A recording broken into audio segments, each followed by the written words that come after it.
جی السلام علیکم ڈاکٹر، ایک ہمارے ساتھ نان مسلم بہن ہیں، انہوں نے شہادہ کرنا ہے انشاءاللہ۔ تکبیر، نعرہ تکبیر۔ بہن آپ کا نام کیا ہے بہن؟ السلام علیکم۔ وعلیکم السلام۔ بہن آپ کا نام کیا ہے؟ سمرین۔ سمرین، آپ کون سے مذہب سے تعلق رکھتے تھے پہلے؟ میں کرسچن ہوں۔ آپ کرسچن تھی، ماشاء اللہ۔ آپ کیا اسلام قبول کرنا چاہتی ہے؟ ہاں جی۔ آپ مانتے ہیں کہ خدا ایک ہے؟ ہاں جی۔ آپ کیا مانتے ہیں، عیسیٰ علیہ السلام خدا ہے کہ عیسیٰ علیہ السلام خدا کے پیغمبر ہے؟ عیسیٰ علیہ السلام خدا ہے کہ عیسیٰ علیہ السلام خدا کے پیغمبر ہے؟ عیسیٰ علیہ السلام خدا ہیں یا خدا کے پیغمبر ہیں؟ خدا کے پیغمبر ہے۔ ماشاء اللہ۔ آپ مانتے ہیں کہ محمد صلی اللہ علیہ وسلم اللہ کے آخری پیغمبر ہے؟ ہاں جی۔ ماشاء اللہ۔ یہ دو شرائط ہے کوئی انسان کو مسلم بننے کے لیے، جو کم از کم شرائط ہے۔ نمبر ماننا کہ اللہ ایک ہے، اللہ کے علاوہ کوئی معبود نہیں، اور یہ مانے محمد صلی اللہ علیہ وسلم اللہ کے آخری پیغمبر ہے۔ بہن، آپ کو کوئی بھی زبردستی کر رہا ہے اسلام قبول کرنے کے لیے؟ نہیں۔ کیا آپ اپنی مرضی سے اسلام قبول کرنا چاہتی؟ ہاں جی۔ آپ اپنے ہوش و آواز میں کرنا چاہتی؟ ہاں جی۔ میں یہ جانوں کہ آپ اسلام کے قریب کیسے آئے؟ میرے ارد گرد میرے مسلم بہن بھائی رہتے تھے اور ان کی طرف دیکھ کے میں مسلمان بننا چاہتی ہوں، میری خواہش ہے۔ ماشاء اللہ۔ آپ کے ارد گرد مسلمان بہن اور لوگ تھے جس سے آپ متاثر ہوئے اور اسلام قبول کرنا چاہتی ہے؟ ہاں جی۔ الحمدللہ۔ آپ مانتے ہیں کہ خدا ایک ہے، اللہ ایک ہے؟ ہاں آپ جی۔ مانتے ہیں کہ اللہ کے پیغمبر محمد صلی اللہ علیہ وسلم آخری؟ ابھی میں عربی میں کہوں گا اور آپ اسے دہرا سکتی ہیں۔ اشہدو اشہدو اللہ اللہ الہ الہ الا اللہ الا اللہ و اشہدو واشہدو انا انا محمدن محمدن عبدہ عبدہ ورسولہ۔ رسولہ۔ میں گواہی دیتی ہوں میں گواہی دیتی ہوں کہ اللہ کے علاوہ اللہ کے علاوہ کوئی معبود نہیں، کوئی معبود نہیں، اور میں گواہی دیتی ہوں اور میں یہ گواہی دیتی ہوں کہ محمد صلی اللہ علیہ وسلم محمد صلی اللہ علیہ وسلم اللہ کے پیغمبر ہے۔ ہے۔ ماشاء اللہ، آپ مسلمان ہو چکی ہے۔ اللہ آپ کو جزائے خیر دے۔ نعرہ تکبیر، نعرہ تکبیر۔ سے یہ تو واضح ہو گیا کہ شیر بوڑھا نہیں ہوتا۔ اللہ اپنے اس شیر کی حفاظت کرے اور ان کو ایمان والی، عافیت والی، سلامتی والی لمبی زندگی عطا فرمائے۔ سوال و جواب کی اس نشست کے ضابطۂ اخلاق کو غور سے سماعت فرما لیجئے۔ سوال و جواب کے لیے مختلف جگہوں پر مائکس لگائے گئے ہیں، آپ وہاں پر قطار بنا کر سوال کے لیے انتظار کریں گے۔ سوال و جواب میں سب سے پہلے آج کے اس مجمع میں آنے والے غیر مسلم بہنوں اور بھائیوں کو فوقیت حاصل ہوگی۔ اگر کوئی غیر مسلم اسلام سے متعلق یا تقابل ادیان سے متعلق کوئی بھی سوال ڈاکٹر صاحب سے کرنا چاہتا ہے تو اس کو پہلے موقع دیجئے۔ اگر وہ کیو میں پیچھے ہیں تو وہ لائن توڑ کر آگے آ سکتے ہیں اور سوال کے لیے مائک کے قریب پہنچ سکتے ہیں۔ غیر مسلم حاضرین کے سوالات کے بعد یا ان کی عدم موجودگی میں مائک کے قریب جو مسلمان سوال پوچھنا چاہے ان کے لیے ضروری ہے کہ وہ آج کے موضوع سے متعلق سوال کریں گے۔ سوال کرنے سے قبل اپنا نام، اپنا پیشہ، اپنا دین، غیر مسلم ہیں تو کس دین سے تعلق رکھتے ہیں، کس مذہب سے، اور مسلمان ہیں تو اپنے دین کا اظہار کریں گے، اور اس کے بعد اپنا مختصر سوال کریں گے. سوال کا دورانیہ مختصر اور جملے 2 سے 3 ہونے چاہیے، زیادہ نہیں ہونے چاہیے.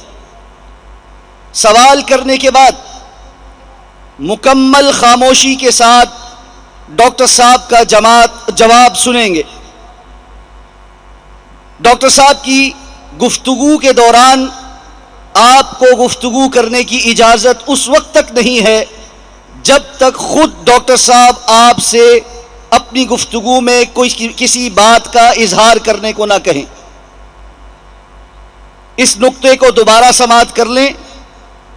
سوال کرنے کے بعد آپ ڈاکٹر صاحب کی گفتگو کو توجہ سے سنیں گے.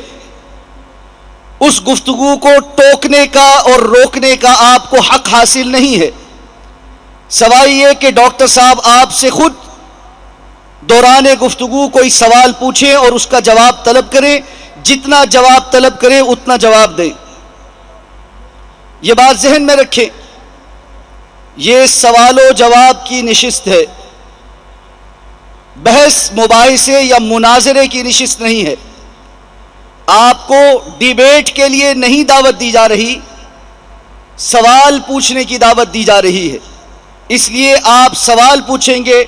ڈیبیٹ کرنے پر انتظامیہ آپ کا مائک بند کرنے کا حق محفوظ رکھتی ہے. میں جس بھی مائک پر کوئی غیر مسلم بھائی سوال کے لیے موجود ہے، سب سے پہلے اس کو دعوت دوں گا کہ وہ مختصر الفاظ میں، واضح الفاظ میں اپنا سوال پوچھے. مائک نمبر 1 سے سب سے پہلے سوال لے لیجیے. ہلو، خداوند یسوع مسیح کے بابرکت اور جلالی نام میں آپ سب کی سلامتی ہو. میرا نام ریاض پال ہے اور میرا تعلق لاہور سے ہے. اور میں ڈاکٹر صاحب سے یہ سوال کرنا چاہتا ہوں کہ نبی اسلام نے Sorry, I cannot hear your question. میں آپ کے سوال کو سن نہیں سکتا ہوں. اگر آڈیو کے اندر آپ دیکھیے کہ جو سوال پوچھنے والے کا فیڈ میرا مائکرو فون میں آنا چاہیے، اور میرا مائکرو فون کبھی آف مت کیجیے. جو بھی آڈیو پہ ہے میرا مائکرو فون اور جو کمپیئر ہے ان کا مائکرو فون کبھی آف مت کرنا. اور دیکھیے کہ جو فیڈ آف دا کوشچنر میرے اسپیکر پہ سنائی دینا چاہیے. نہیں تو اکثر کیا ہوتا ہے کہ پبلک سن سکتی ہے، میں نہیں سن سکتا ہوں. پبلک سن سکتی ہے، میں نہیں سن سکتا. جواب کیسا دوں گا میں؟ ہاں بھائی صاحب، آپ سوال واپس سے دہرا سکتے؟ جی، میرا سوال ڈاکٹر صاحب سے یہ ہے کہ نبی اسلام نے 40 سال کی عمر میں نبوت کا اعلان کیا تھا. اس سے پہلے وہ کس کی عبادت کرتے تھے؟ آپ ذرا دھیرے سے بات کریں گے کیونکہ یہاں مجھے سننے میں نہیں آ رہا ہے. جی، اگر آہستہ سے دھیرے سے بات کریں گے اونچی آواز میں اچھا رہے گا. میرا ڈاکٹر صاحب سوال یہ ہے کہ نبی اسلام نے 40 سال کی عمر میں نبوت کا اعلان کیا تھا، اور اس سے پہلے وہ کس کی عبادت کرتے تھے اور کس طرح کرتے تھے؟ بھائی صاحب، آپ کا نام؟ میرا نام ریاض پال ہے اور میرا تعلق لاہور سے ہے. نام کیا؟ لاہور سے. نام کیا ہے پوچھ رہا ہوں. میرا نام ریاض پال ہے. ریاض پال. جی. آپ عیسائی ہیں؟ جی، مسیحی ہوں میں. مسیح. بھائی صاحب نے اچھا سوال پوچھا ہے ہمارے مسیح بھائی نے کہ محمد صلی اللہ علیہ وسلم کو پیغمبر وہ بنے، نبوت حاصل ہوئی 40 سال کی عمر پہ، تو اس کے پہلے وہ کس کی عبادت کرتے تھے؟ ماشاءاللہ، محمد صلی اللہ علیہ وسلم عبادت کرتے تھے ایک اللہ کی، اور اللہ کے علاوہ کسی میں نہیں، کسی اور کی عبادت نہیں کرتے تھے. وہ مانتے تھے کہ اللہ سبحانہ و تعالیٰ کا کوئی عکس نہیں، اس کا کوئی بت نہیں ہے، اور وہ اسی کی عبادت کرتے تھے. 40 سال کی عمر، جب 40 سال پہنچے انہیں وحی آئی. جب وہ غار ہرا میں گئے، اقرا پڑھو، جبریل علیہ السلام کہتے اقرا پڑھو، اقرا پڑھو، تو پھر اقرا بسم ربک الذی خلق، وہ پوری تفصیل سے ہے. تو 40 سال کی عمر میں وہ نبی بنے. اس کے پہلے ان کو نبوت نہیں حاصل ہوئی تھی، لیکن وہ مسلمان تھے. مسلم مطلب اپنی ساری جو ول ہے، اکشا ہے، وہ اللہ کے مطابق زندگی بسر کرنا. تو نبوت حاصل کرنے کے پہلے وہ عبادت اللہ کی ہی کرتے تھے، لیکن وہ پیغمبر نہیں تھے، اسی لیے وہ پیغام باقی لوگ سے نہیں کہتے تھے۔ جب ان کو اللہ کا حکم آ گیا، جب وہ نبی بنے، اس کے بعد وہ لوگوں کو اسلام کی دعوت دینے لگے۔ اس کے پہلے بھی وہ مسلم تھے۔ جتنے پیغمبر آدم علیہ السلام سے لے کے محمد صلی اللہ علیہ وسلم تک وہ مسلمان ہی تھے۔ مسلم مطلب ایک اللہ کی عبادت کرنا اور اللہ سبحانہ و تعالی کے مطابق اپنی زندگی بسر کرنا۔ ہوپ دراصل تو پوچھتا